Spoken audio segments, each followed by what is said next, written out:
What is going on, Washington fans? I hope you guys are having a great day. And I'm coming at you with some sad news that all of us know. I mean, not news, but just a reaction to the football team versus Seahawks game today. Football team loses 20-15 at home, and they fall to 6-8, while Seattle clinches a playoff spot at 10-4. And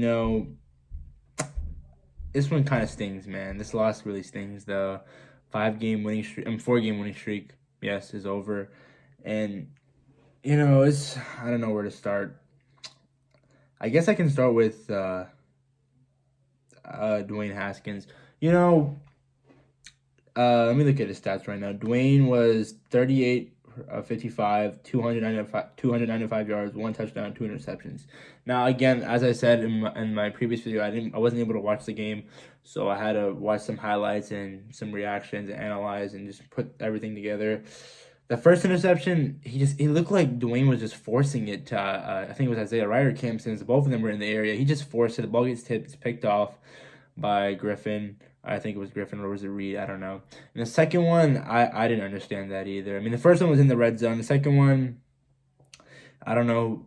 I just don't know what he was looking at. I think it was Sims. He was literally double covered and threw another interception. They were both cost interceptions, left points off on the field, and he didn't play terrible. First half, we're just a terrible. We're just not a first half team. We're terrible in the first half. Second half, Dwayne did play better. We saw his mobility. He got some first downs. We can see that Dwayne Haskins looks much faster compared to his rookie year.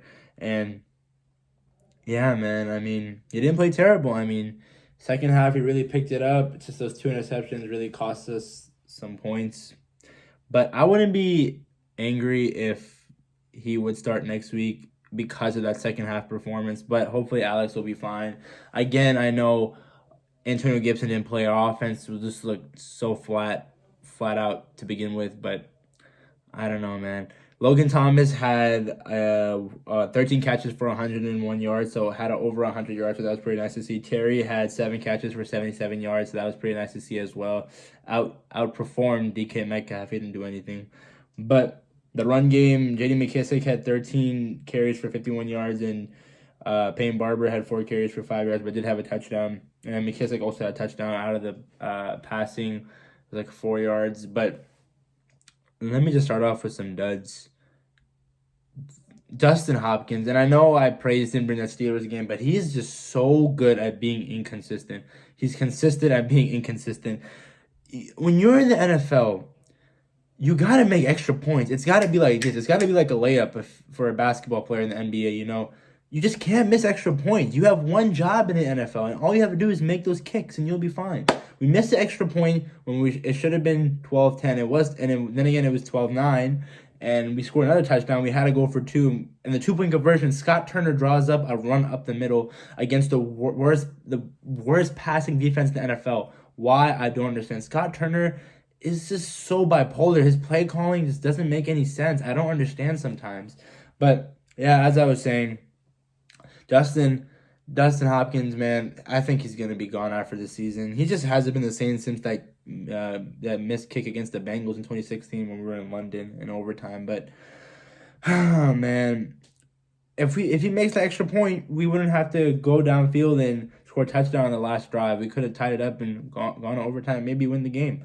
But yeah, I mean, I don't know, man. Dustin Hopkins needs to go. Scott Turner, as I said, his play calling is questionable. You can tell that he was just trying to throw screens and throw screens for Dwayne and just short passes, like 2 yard passes, just to make it easier for Dwayne. Didn't want to throw the ball downfield, but second half, Dwayne did pick it up, as I said, but that's pretty much it for the offense. Just need to play with some more urgency early, man. We can't start off slow. It just doesn't look good. It doesn't really look good. And then when we start off slow, we put our defense in bad field positions, and the defense got exposed today on the ground. Seattle, Carlos Hyde had a big run for like 50 yards that led to a touchdown. Chris Carson had 15 carries for 63 yards, and Carlos had 2 carries for 55 yards. But again, that big long touchdown. Russell Wilson had 121 yards. He was 18 for 27, had 1 TD and 1 interception. So passing defense is still looking nice. We're looking like a top 10 passing defense.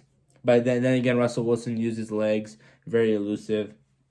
But yeah, the defense did the best they could. We couldn't stop the run, which was hard, but when your offense can't do anything, they go 3-and-out, punt, 3-and-out, 3 and Sorry, as I was saying, yeah, you can't expect our defense to play lights out when the offense is on the field for like 0.3 seconds. So defense did the best they could.